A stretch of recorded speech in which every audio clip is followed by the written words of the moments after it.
Au nom précieux de notre Adonai, Yehoshua HaMashiach, je salue particulièrement les gens qui nous suivent sur les réseaux sociaux et aussi sur notre chaîne. Que le Seigneur vous garde et qu'il vous bénisse. Les mystères du tabernacle, aujourd'hui c'est la troisième partie, non, la quatrième partie. Les mystères du tabernacle, nous sommes en train d'enseigner sur le tabernacle. Je ne vais pas rappeler ce que j'ai enseigné précédemment. Si vous voulez écouter cet enseignement, tapez sur la barre de recherche les mystères du tabernacle avec le pasteur Shadrach. Nous sommes en train d'analyser les ustensiles du tabernacle ou les objets. Nous sommes au niveau du parvis. Les mardis passés, nous avons parlé de l'autel des reins ou l'autel de l'Holocauste. Amen. J'aimerais ajouter encore une chose, c'était en bois, parce que ça préfigurait l'œuvre de la croix. Est-ce que le son est bon jusque-là? Surtout les gens qui me suivent en direct. Nous allons aujourd'hui parler de la cuve des reins. La cuve des reins. Exode chapitre 30.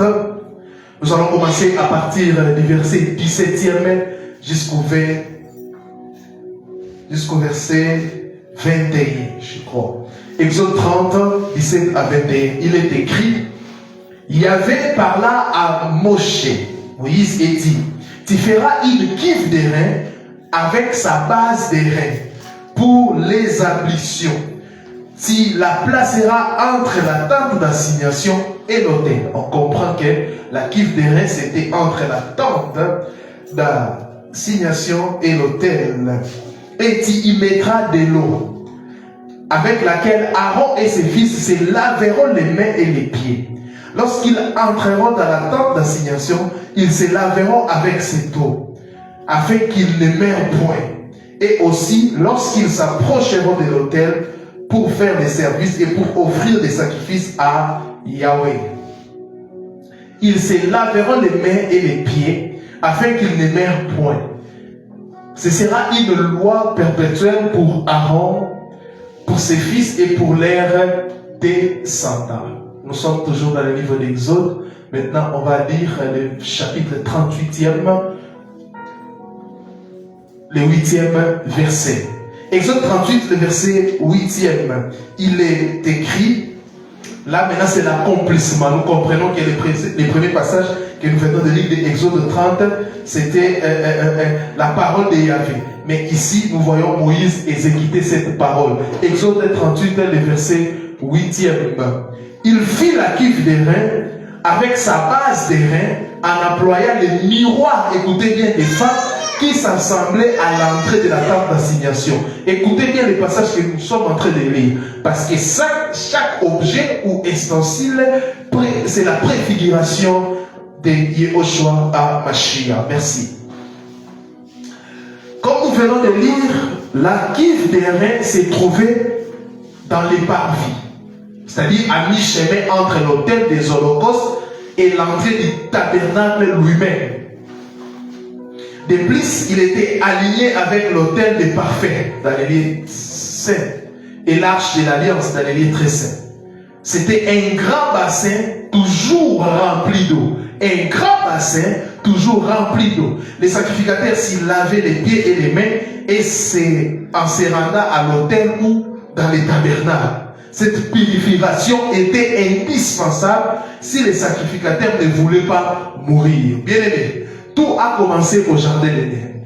Quand Adam et Ève ont péché, la Bible dit quoi? Tous ont péché et sont privés de la gloire d'Élohim. Alléluia. Nous tous, nous avons les sangs adamiques, donc nous avons les péchés adamiques. Il y avait une malédiction. Tu ne pouvais pas accéder dans la présence du Seigneur. Nous étions privés de cette présence. Maintenant, pour pallier à ces problèmes, il y avait à instaurer un système sacrificiel pour pallier au problème du péché. Vous voyez ça? Tout ce que nous voyons, tabernacle, tout ça, Yahweh l'a instauré pour pallier provisoirement, soulignez ça, au problème du péché. C'était provisoire.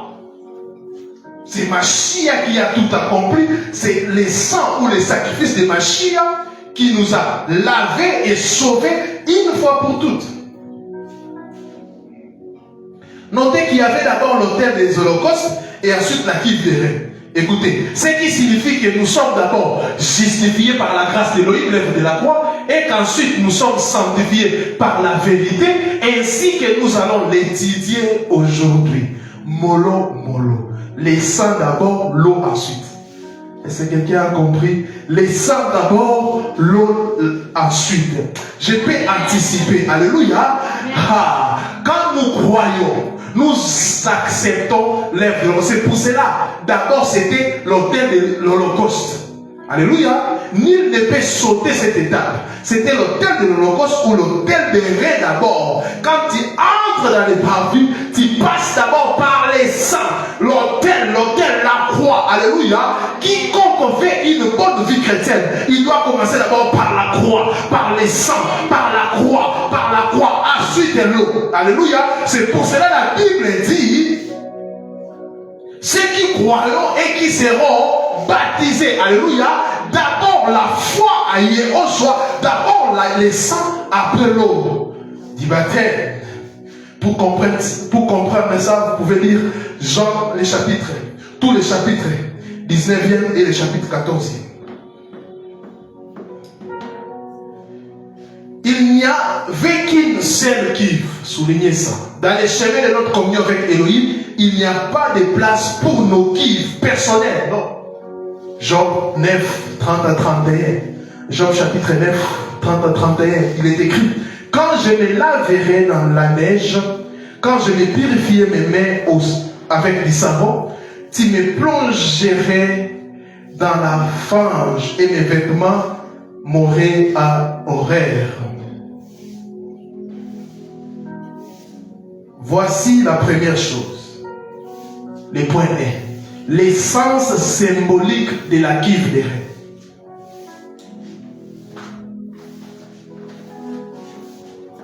Si il y avait les projecteurs, j'allais projeter. L'essence symbolique de la kiv des reins. Écoutez bien.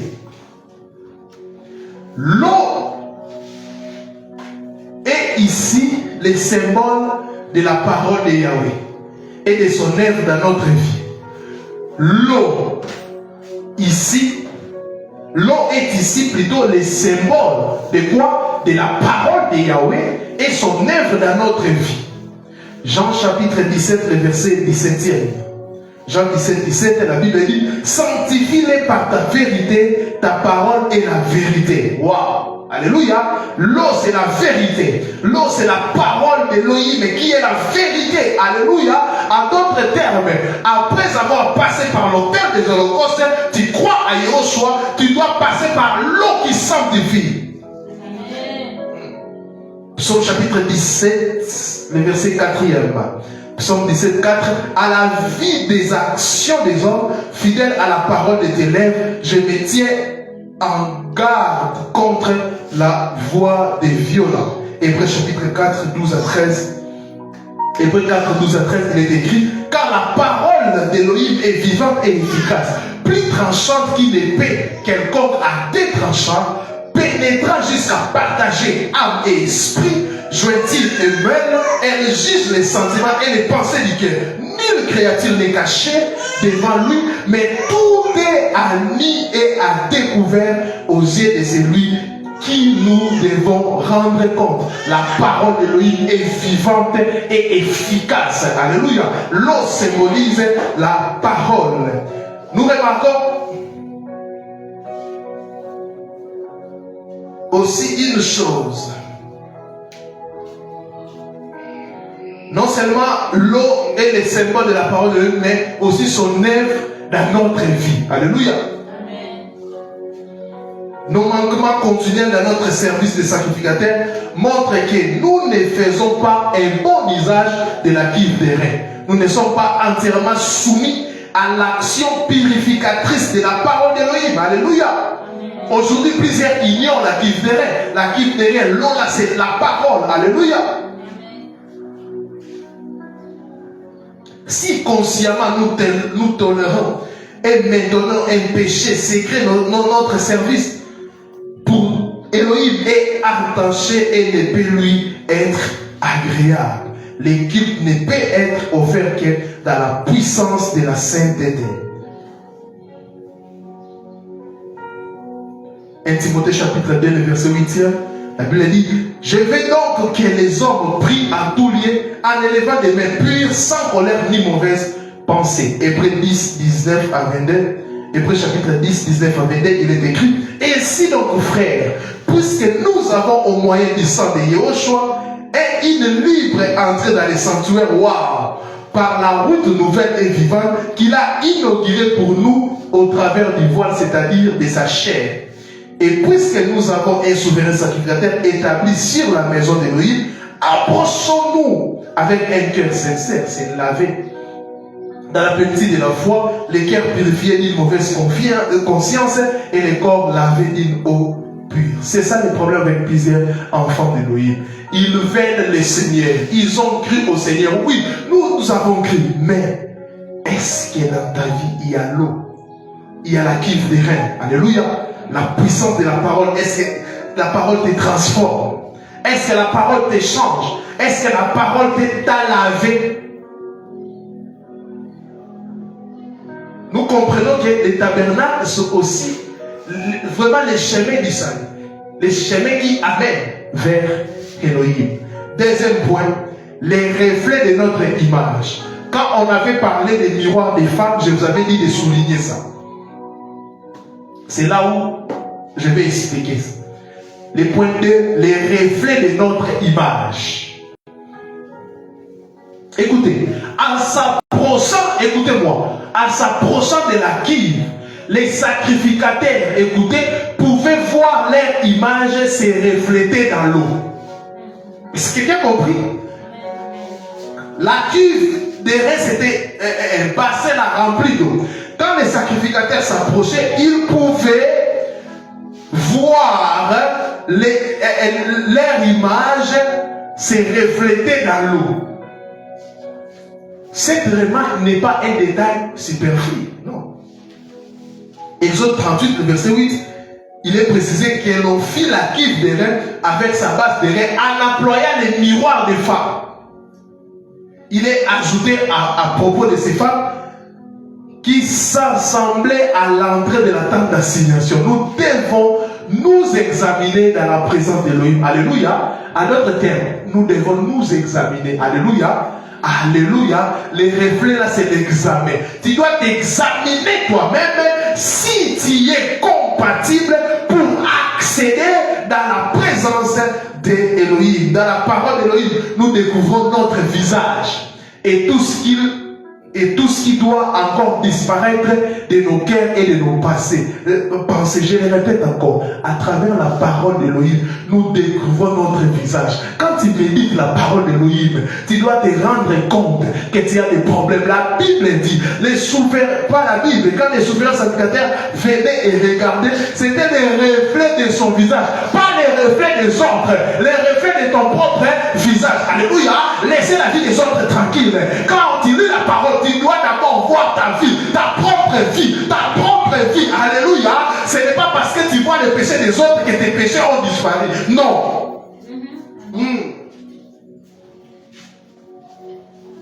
Il ne voyait pas les péchés des autres, mais il voyait ses propres péchés. Nous devons être dépouillés de tout ce qui est mauvais. Jean chapitre 15, le verset 3e, la Bible dit, Jean 15, 3. Déjà vous êtes purs à cause de la parole que je vous ai annoncée. Wow. La parole c'est de l'eau, la parole c'est le savon qui te lave. Alléluia. Mais ne sois pas comme un cochon quand on te lave, tu retournes à la boue. Alléluia. Attention aux chrétiens cochons. Il y a même un adage qui dit les jours qu'on va laver un porc, mangez-le le même jour. Sinon, il va encore retourner à la boue. Quelle tradition. Non, c'est bon. Jacques chapitre 1, 22 à 25. Jacques chapitre 1er, à partir du verset 22e jusqu'au 25e verset. Écoutez ce que la Bible dit. Mettez en pratique la parole et ne vous bornez pas à l'écouter, en vous trompant vous-même par de faux raisonnements. Il y a des gens comme ça qui lisent la parole, mais ces gens-là se trompent eux-mêmes par de faux raisonnements.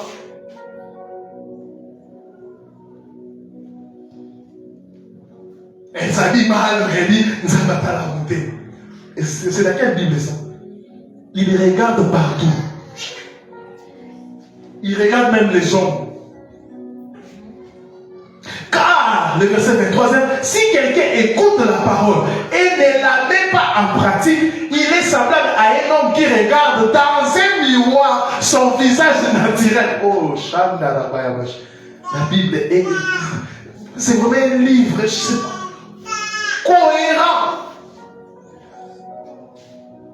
Car si quelqu'un écoute la parole et ne la met pas en pratique, il est semblable à un homme qui regarde dans un miroir son visage naturel, la culturelle, et qui après s'être regardé s'en va et oublie aussitôt quel il était. Mais c'est lui qui aura plongé les regards dans la loi parfaite, la loi de la liberté, et qui aura persévéré, n'étant pas un auditeur oublié, mais se mettant à l'œuvre, celui-là sera erré dans son activité. Il y a des gens comme ça. Tu passes par la culture, mais tu oublies. Tu lis la parole, mais tu oublies. La parole te rappelle tes péchés, mais tu oublies. Les reflets de notre image. Troisièmement, la purification. La purification. Les sacrificateurs ne se contentaient pas de voir leur image dans l'eau, mais ils se lavaient avec cette même eau. Ah oui? Il y a des gens comme ça qui se contentent de lire la parole, mais ils ne laissent pas la parole les purifier et les sanctifier. Les sacrificateurs ne se contentaient pas de voir leur image dans l'eau, mais ils se lavaient avec cette même eau. Elohim, par son esprit, n'est pas seulement celui qui nous instruit et nous éclaire, mais il est aussi le Dieu qui nous purifie. Alléluia. Il agit pour nous délivrer de nous-mêmes afin que nous marchions dans les chemins de la sanctification. Les sacrificateurs devaient se laver, premièrement les mains. Symbole des œuvres, du travail, du service. Deuxièmement, c'était quoi? Les pieds. Symbole de la marche, de nos voies. Alléluia. Il devait se laver les mains et les pieds. C'est pour cela que vous allez comprendre pourquoi Yeshua a lavé les mains et les pieds des apôtres. Alléluia. Vous allez les comprendre. Certes, nous avons été purifiés par Yeshua Hamashiach, mais foulant les sols de ce monde mauvais et corrompu, nous avons besoin d'une purification quotidienne. Nous découvrons une glorieuse application de cette pensée à Jean chapitre 13, les 11 premiers versets. Jean 13, 1 à 11. Écoutez, avant la fête de la Pâque, Yeshua, sachant que son heure était venue de passer de passer de ce monde au Père et ayant aimé les siens qui étaient dans le monde, mis comble à son amour pour eux.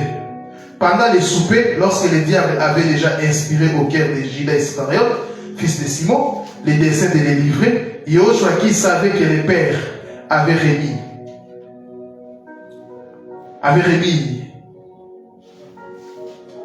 toutes choses entre ses mains, qu'il était venu de Dieu et qu'il s'en allait à Elohim, s'éleva de la table, ôta ses vêtements et prit un linge dont il s'est saigné. Ensuite, il versa de l'eau dans un bassin. Et il s'est mis à genoux, il s'est mis à laver les pieds des disciples et à essuyer avec les linges dont il était saint. Il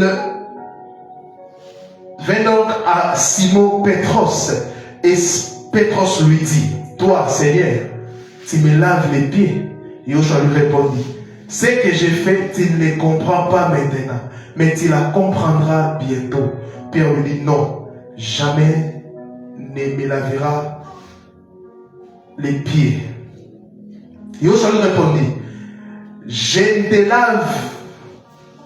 Si je ne te lave, tu n'auras point de part avec moi. Écoutez, Simon Pétros lui dit, Seigneur, non seulement les pieds, mais encore les mains et la tête. Yoshua lui dit, c'est lui qui laver n'a besoin que de se laver les pieds pour être entièrement pur. Vous êtes purs, mais non pas tous. Car il connaissait celui qui les livrait. C'est pourquoi il dit, vous n'êtes pas tous purs. Donc, quand les sacrificateurs lavaient les mains et les pieds, c'était symbolique. Amen. Je vois notre religion, notamment les musulmans, qui continuent avec cette pratique et même ils ont ajouté les oreilles, les yeux et tout ça et qu'on sort. Bien-aimés dans le Seigneur, ce n'est pas ça. Alléluia. La loi, c'était l'ombre des choses à venir. Quand tu vois un musulman, avant de prier, qu'est-ce qu'il fait? Il lave les pieds, les mains, les oreilles et les yeux. Alléluia. Il dit c'est parce que les yeux ont vu des mauvaises choses, les oreilles ont entendu des mauvaises choses. Qui t'a dit que l'eau de la résurrection ou l'eau du robinet peut te sanctifier? Non, mes frères. Dans l'ancienne ère, c'était l'ombre des choses à venir. Et la réalité, c'est Yehoshua Hamashiach, le maître. Alléluia. La cuve des reins, c'est la parole. Et la parole, la Bible dit, la parole, c'est Yehoshua Hamashiach. Quiconque croit à la parole, elle est déjà pure. Quatrième chose, les reins. Les reins nous parlent de la justice divine. Alléluia. L'idée de jugement et non de condamnation. Quand on dit la justice divine, c'est l'idée du jugement par le Saint-Esprit et non de la condamnation. Écoutez ce que Jean chapitre 16, verset 8 dit. Jean 16, 8. Et quand il sera venu, il convaincra le monde à ce qui concerne le péché, la justice et le jugement. Ça parle du Saint-Esprit. Et celles de l'action de la parole d'Elohim sont étroitement liées. Par le Saint-Esprit au moyen de la parole d'Elohim, Elohim juge en nous ce qui est mauvais. Le Saint-Esprit. Le Saint-Esprit, la Bible dit, il convaincra le monde à ce qui concerne les péchés, la justice et les jugements. Les reins, c'est, ou les reins, c'était la préfiguration de la justice divine ou du Saint-Esprit. Si l'on vidait la cuve, il ne restait plus que les reins. Comprenez-vous l'image?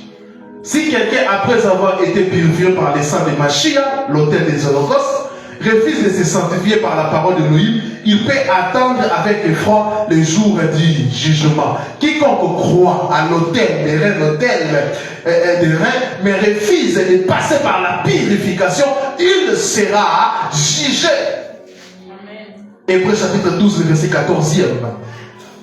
Hébreux 12, 14. La Bible dit, recherchez la paix avec tous et la sanctification, sans laquelle personne ne verra le Seigneur. Et la sanctification, ça veut dire la purification. Alléluia.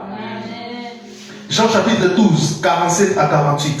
Jean 12, 47 à 48. La Bible dit, si quelqu'un attend mes paroles et ne les garde point, ce n'est pas moi qui les juge. car je suis venu non pour juger le monde, mais pour sauver le monde. C'est lui qui me rejette et qui ne reçoit pas mes paroles à son juge. La parole que j'ai annoncée, c'est elle qui les jugera au dernier jour.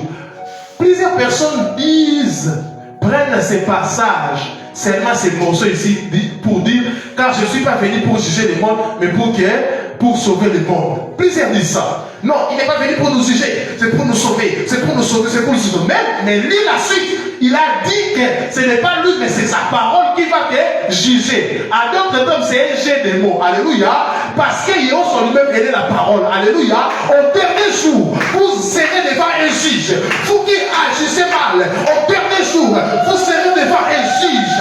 Vous serez devant un juge. Tu es magistrat, mais tu es cupide. Tu es en train de favoriser les méchants. Tu seras devant un juge. Tu seras devant un juge. Tu es avocat, avocate. Je ne sais pas moi, tu es qui, mais tu es en train de travailler pour nuire aux gens, pour faire du mal aux gens, pour blesser les cœurs des gens. Mais tu penses que tu es intouchable. Oui, tu es intouchable sur cette terre. Mais au ciel, il y aura un juge. La parole va te juger. La parole va te condamner. La parole va te juger. La parole va te condamner. Même si la justice humaine, ne voit pas tes défauts, tes erreurs,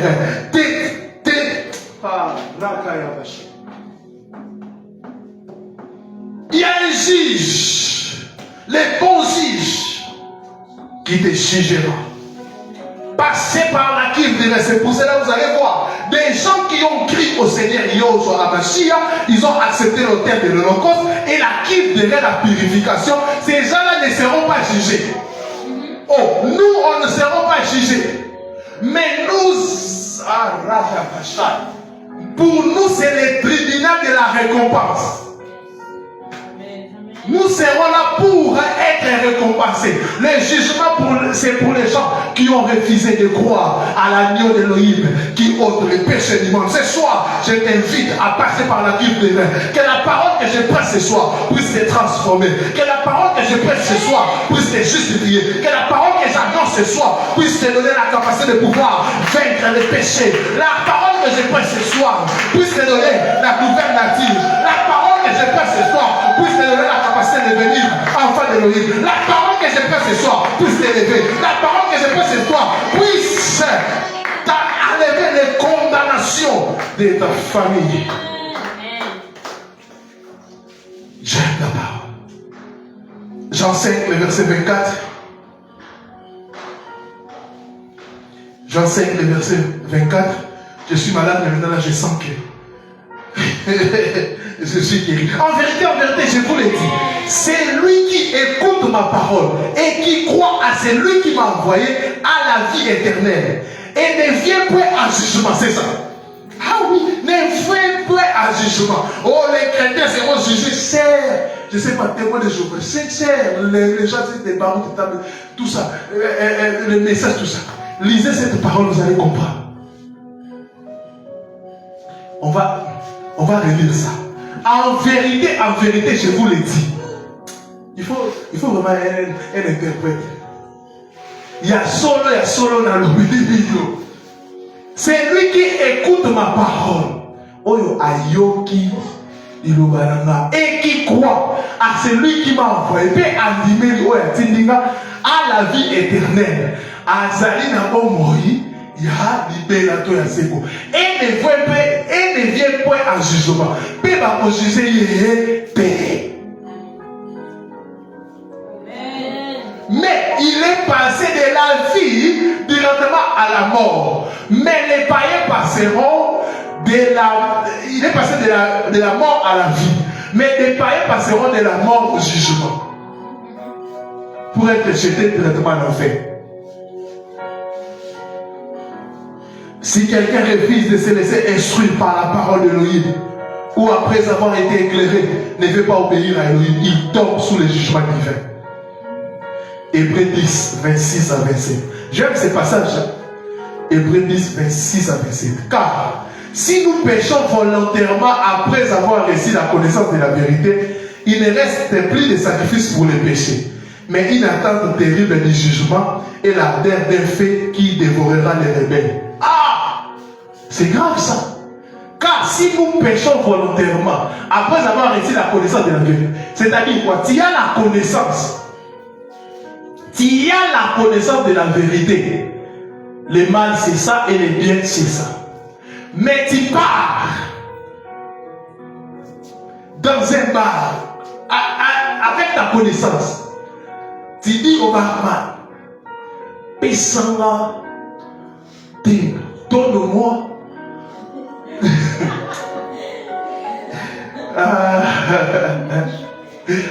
Pire encore, donne-moi des liqueurs fortes, Basodon. Tu pars avec ta connaissance. Tu es ivre avec la connaissance de la vérité.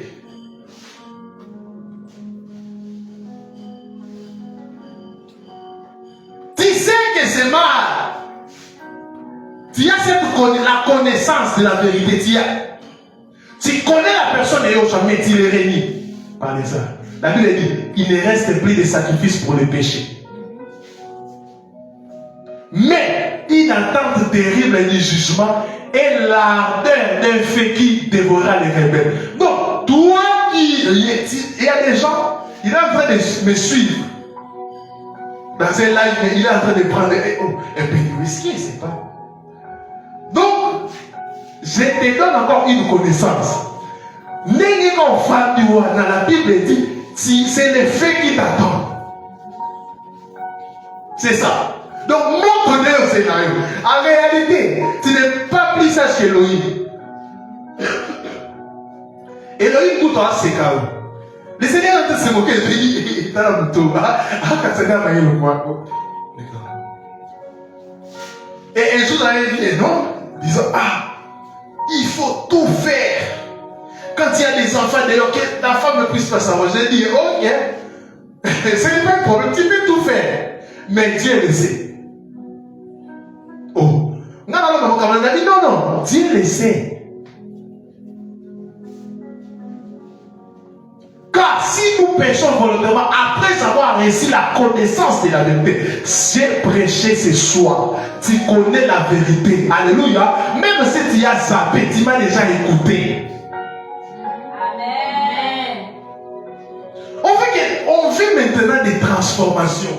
C'est pour cela, moi dans ma tête, je n'ai pas besoin du nombre de gens, mais j'ai besoin de la qualité. Alléluia. Parce que l'autre personne dit, on a gagné des âmes, 7000 âmes. Mais il y a des endroits qui regardent comme ça, ce sont des païens. Ce n'est pas la récompense. Mais la Bible dit, si tu gagnes une seule personne, tu as la récompense. Comment il y a, surtout à Kinshasa, les gens, la parole du Seigneur s'est devenue comme, je ne sais pas, un biscuit.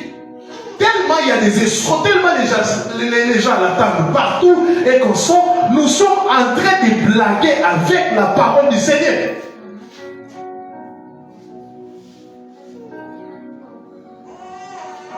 Nous sommes en train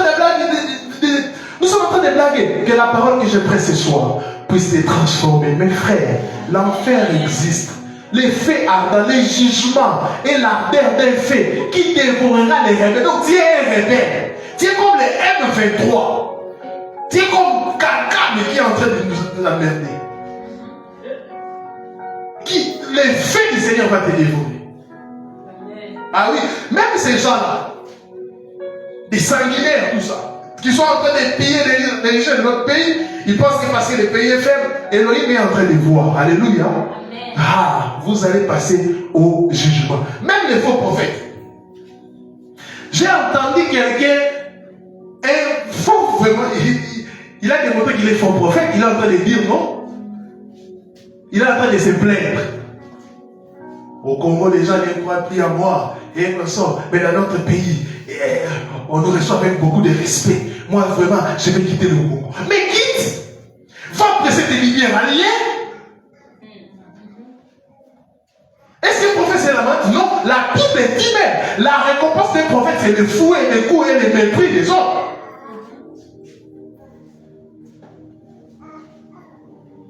Et il dit que la prophétie, c'est au-delà de la parole. Qui t'a dit ça?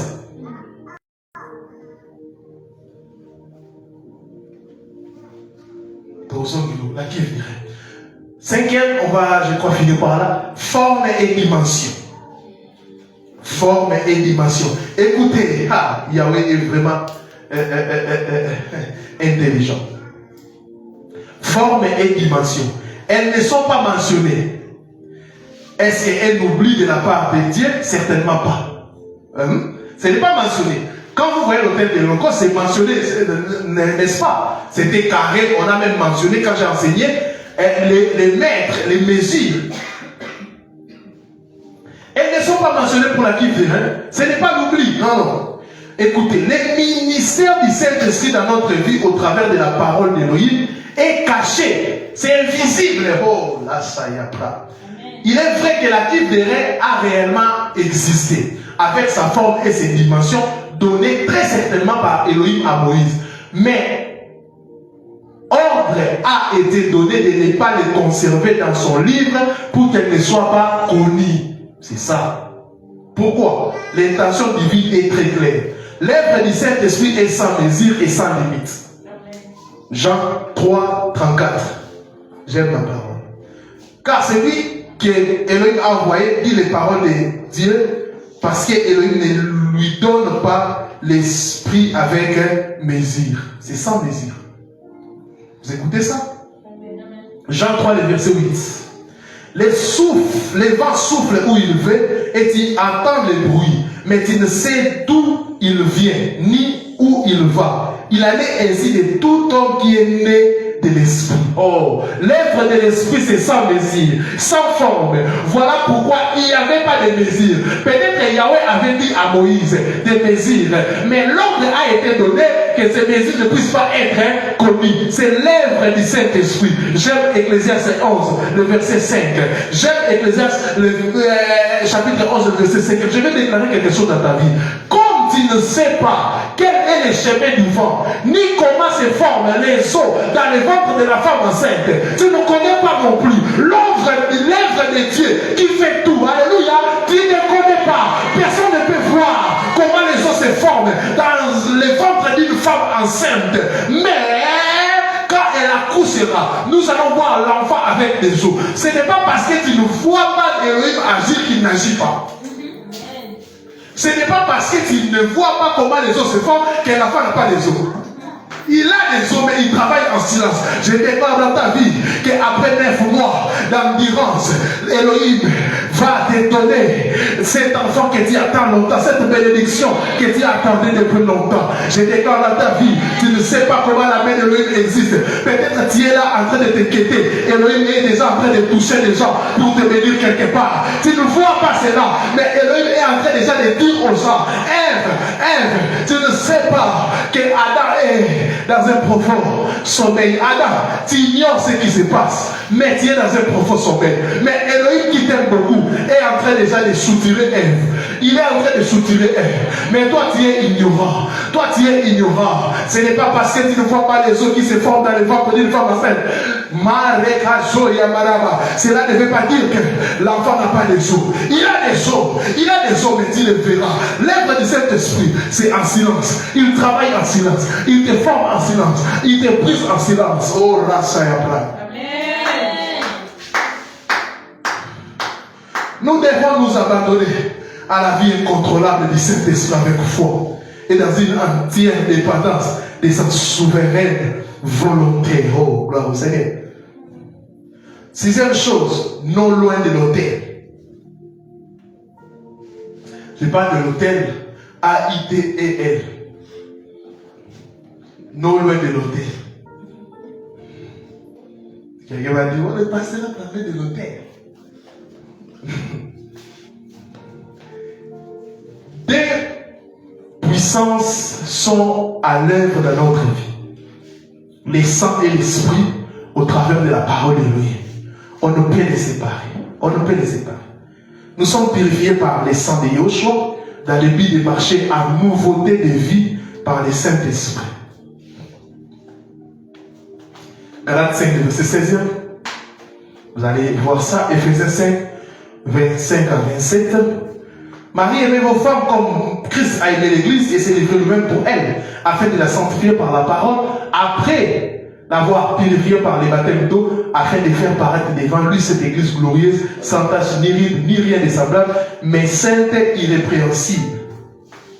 En la purifiant par les lavages d'eau, par la parole. Il y a l'eau et la parole, c'est inséparable. Ne séparons pas ce qu'Élohim a émis, vouloir marcher dans la sainteté sans avoir fait l'expérience du pardon et d'une vie nouvelle est impossible. Donc c'est vraiment lié. Quand vous voyez l'autel de l'Holocauste et la cuve de lait, c'est lié. Le travail de la parole et de l'esprit, c'est lié. Vouloir marcher dans la sainteté sans avoir fait l'expérience du pardon et d'une vie nouvelle est impossible. Être sauvé par la grâce d'Élohim et ne pas marcher dans la voie de la sanctification, n'est pas produire le fruit de l'esprit est fort dangereux. Il ne peut y avoir de véritable communion avec Elohim si nous ne maintenons pas avec soin une sainteté personnelle. La Bible dit, 1 Jean 1,6, si nous disons que nous sommes en communion avec lui et que nous marchons dans les ténèbres, nous mentons et nous ne pratiquons pas la vérité. Les sang et l'esprit doivent demeurer associés. Et même l'emplacement de la cuve entre l'autel de rein et l'entrée du sanctuaire. En type, à l'autel de rein, les salis et acquis, la vie éternelle est assurée. Mais la chair demeure dans les croyants, nous exposant à une interruption de la communion de nos âmes avec le Seigneur.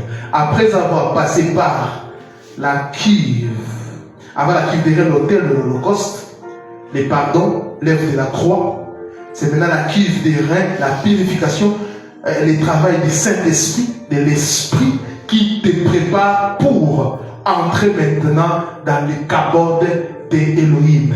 Tu ne peux pas dire, tu ne peux pas sauter ces étapes. Alléluia.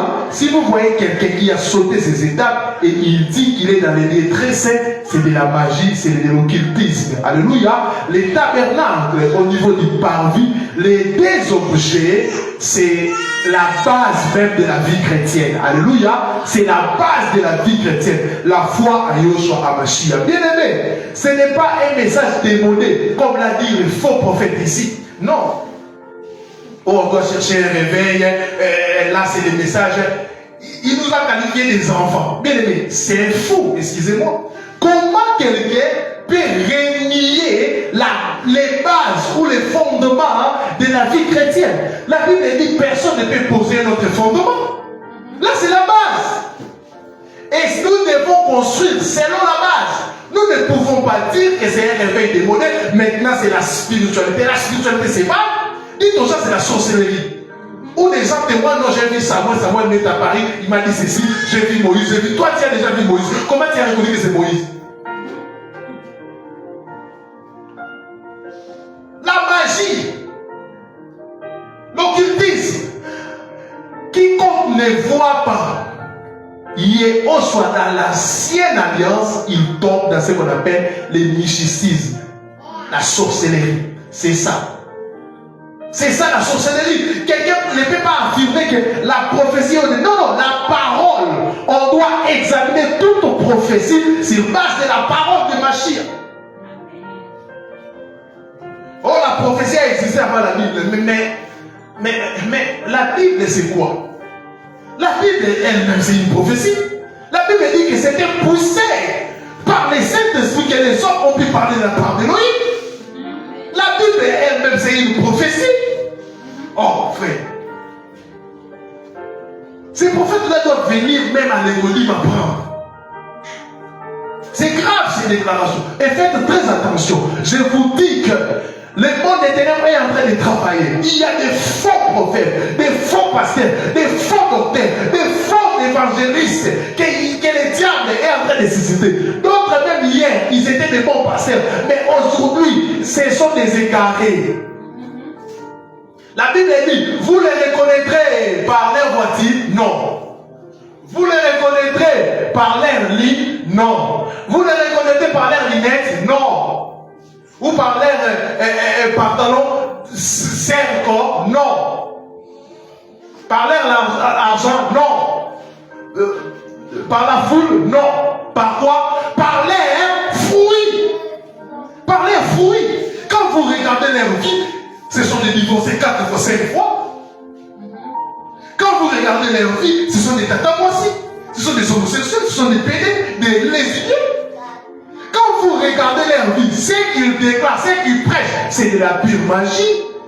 Quand vous enlevez le nom de Jésus dans les prédications, c'est de la magie.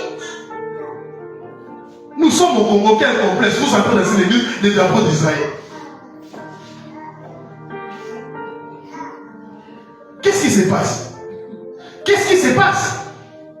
Et les drapeaux là, il y a l'étoile de David là, ce n'est pas David de la Bible, c'est de la Kabbale. Quel complexe?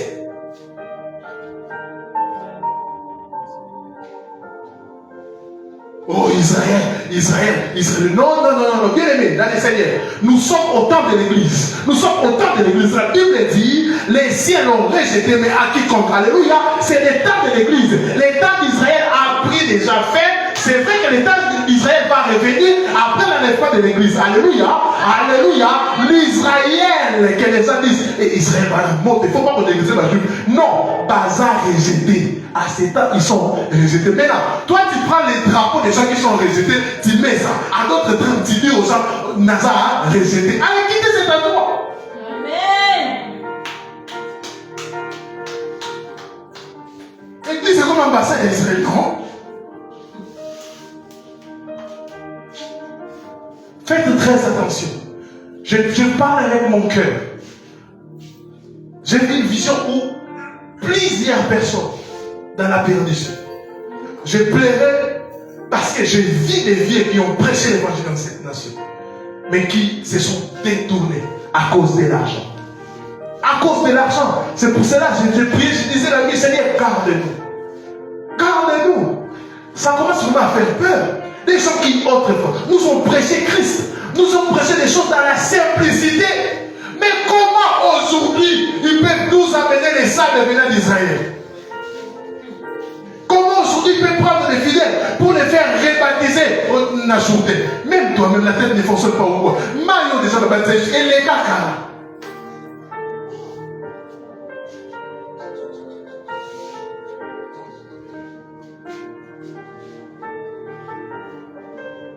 Quelqu'un était parti dans ton passage à je lui ai envoyé une vidéo scientifique où on disait que l'espace sur l'esclavage et si la nios. Pourquoi? Après la mort, tout ça, les gens venaient prendre l'espace, nios soit les siens. Donc voilà la tienne aux ressources.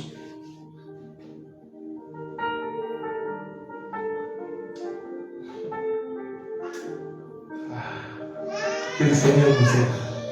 La Bible, de Genèse à l'Apocalypse, on nous parle des noms. Yehoshua Amashi. On nous parle des noms. Yehoshua Amashi. Bien aimé, le monde est détruit déjà. N'aspirez plus à un monde meilleur. Dites plutôt, Maranatha, reviens Seigneur, pour établir ton royaume. Le royaume de Yehoshua, il y a une chose qui sera comme la base, c'est la justice. Pourquoi la justice? La Bible dit la justice, elle est une nation. Il n'y aura plus de guerre. Il n'y en aura plus. Écoutez, il y a l'ONU, il y a l'Union africaine, il y a des organisations, mais la guerre continue toujours. Mais la famille continue toujours. Paix pour le monde, tout ça, mais la famille continue. Pourquoi? Je vous dis que le monde est à sa fin. Alléluia. Le monde est en train de subir un chaos. Nous devons soupirer et dire, Maranatha, reviens Yehoshua, reviens nous consoler, reviens mettre fin à la guerre, reviens Seigneur Yehoshua, consoler nos frères et nos sœurs qui sont en train de subir l'injustice. Reviens Maranatha, Maranatha, Maranatha, Maranatha, reviens prendre ton église, reviens prendre ton église, parce que même les vrais commencent à être séduits. Reviens prendre ton église, reviens nous prendre, reviens